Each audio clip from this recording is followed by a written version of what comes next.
prvom rade sme museli observabilitu adoptovať u nás na prevádzke. Museli sme k tomu priniesť dostatočné nástroje na to, aby sme vedeli ukázať niekde nejaké čísla. Následne sme sa o tom pobavili s našimi kolegami za vývoj, neskôr po agilnej transformácii sa v podstate stal biznis našim priamym partnerom, pretože sú oni tí, ktorí dodávajú veci ku nám do prevádzky priamo.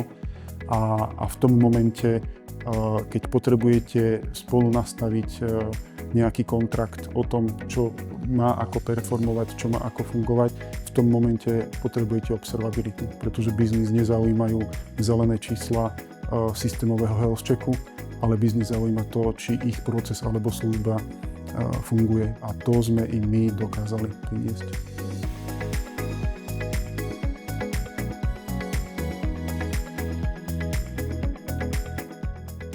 Niekto by povedal, že migrácia jedného systému z on-premu do cloudu môže byť náročná, ale tým, že Dynatrace ako produkt je dostatočne robustný na to, aby zvládol a je pripravený na takúto migráciu, tak technicky to v zásade nebol žiadny problém realizovať. Celé sa to udialo za nejaké 3 mesiace, kedy sme to pripravili. Nebol to len lift and shift, upratali sme dokonca veci, ktoré sme tam dlhšie roky mali.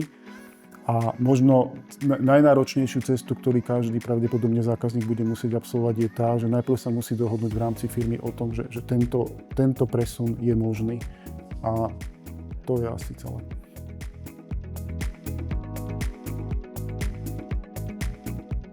Veľmi dôležité je povedať, že po agilnej transformácii firmy z jedného development tímu vzniklo 17 agilných tímov, ktoré dodávajú rovnakou kadenciou do produkčného prostredia zmeny, ako to predtým robil jeden tím. To znamená, zrazu máte ten throughput, ktorý prichádza do produkcie na prevádzku 17-násobný a potrebujete to nejak handlovať z pohľadu monitoringu, z pohľadu sledovania performance a chyb v systémoch.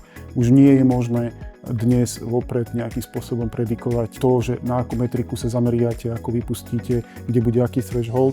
Jednoducho potrebujete to pokryť observabilitou tak, ako sa to javí v danom prostredí, a až následne na to vytvárať nejaký ďalší kontrakt.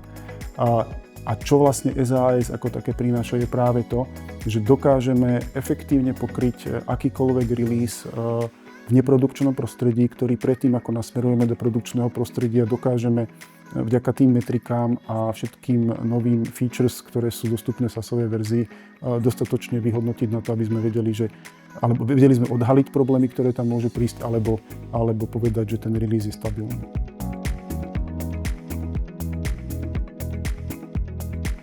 Byť lepší v observabilite znamená nesmie to byť len o IT, nesmie to byť o prevádzke, musí to byť o celej firme. To znamená, že treba pre tú myšlienku observability strhnúť každého, kto je v tom procese vytvárania a prevádzky služby, a potom to môže fungovať. Iba IT nestačí.